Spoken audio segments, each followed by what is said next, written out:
Yo, we back again. Another day, more basketball. What else is new?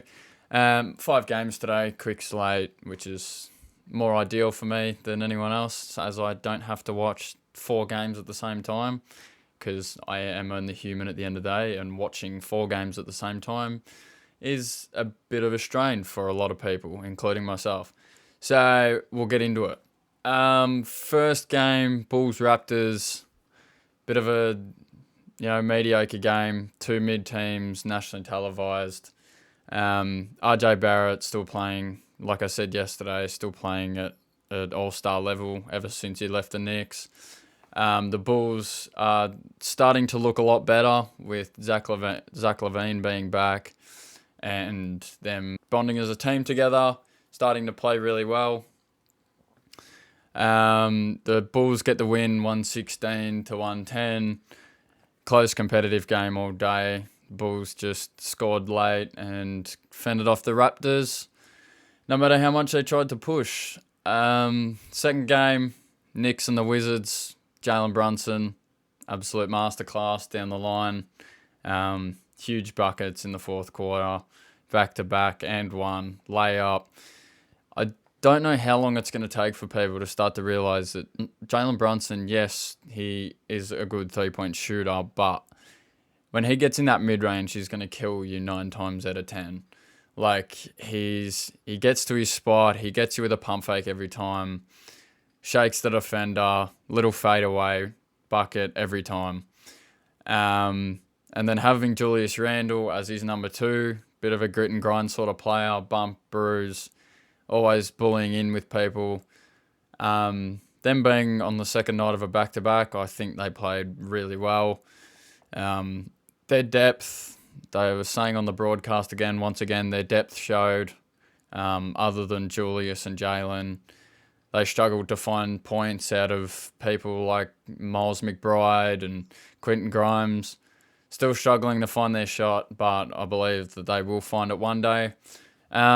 On the Wizards' point of view, Jordan Poole, I don't know what's happened to Jordan Poole. Ever since, I've got the jersey on my wall.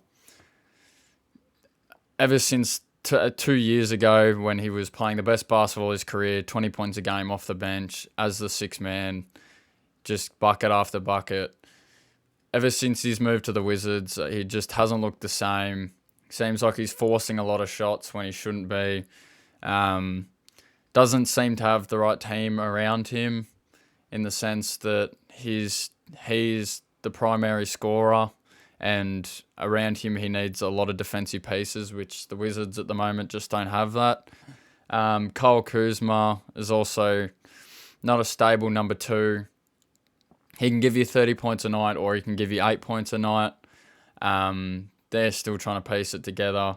I think the Wizards have a few decisions to make coming towards the off-season or maybe even the deadline. But we'll see for time to come. Third game of the day, Thunder, Jazz. Great game. Jazz stuck around the whole day. Didn't go anywhere. Didn't give them any breathing room, but down the line, Shea, big buckets, as always. Just playing at MVP caliber. No surprise that he's as highly up the ranks as he is. Just playing some of the best basketball of his life. I saw a graphic the other day of what the trade package was for him to get shipped out to OKC from the Clippers, and for OKC to get Shea and 5 first-rounders for just Paul George, looking 5 years on or however long it was from the trade, it's hugely beneficial to them. They build around him perfectly. Chet, Jalen Williams with another great performance today, although he fouled out with like 5 minutes left. Bucket after timely bucket all day. Timberwolves, Grizzlies, perfect. Second night of a back-to-back. Anthony Edwards, 2 points at halftime. I think he ended with 30 points or something. Unreal second half. The Grizzlies are in it most of the game till the fourth quarter. Jaren Jackson started forcing up some shots, didn't have the people around him that he needed to get a bucket for him. But other than that, played really well. Timberwolves, you can't fault them. Karl Anthony Towns starting to show himself on the defensive side of the ball, as well as on the other side. With those two down low, the Twin Towers playing that sort of defense, it's going to be hard for any sort of team to really compete with them and score on the caliber that Anthony Edwards can also score. With the last game of the day, just wrapped up as I'm recording this, the Kings and the Pacers. Pacers, nail biter. I think they were up 15 points going into the end of the third quarter. They were probably feeling pretty good about themselves, but Kings came back, got it to within 3 with the last few minutes of the game. Pacers were just poorly executing everything, couldn't get any sort of transition buckets, couldn't inbound the ball after a Kings score. They were just out of sorts today in that fourth quarter, but held on nevertheless. It really showed in that fourth quarter how the Pacers are controlling the floor without Tyrese. Tyrese, one of the youngest systems in the whole NBA.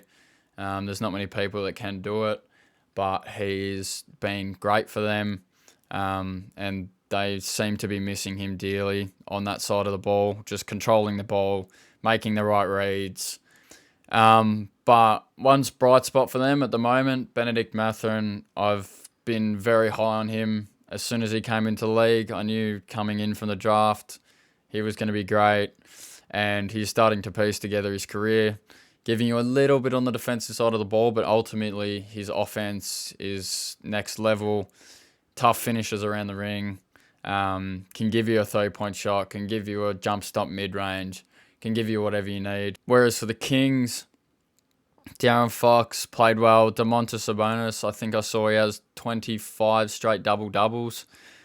He's playing out of his mind right now. Just a guy you can rely on to be the sort of beacon at the top of the key for them to set up every play, make the dish, make the right reads where he needs to be, and ultimately sets up De'Aaron, Malik, sets up all those guys, gets them into their spots, gives them easy shots a lot of the time. But a lot of everyone's playing really well. Other than that, that's all the games for today.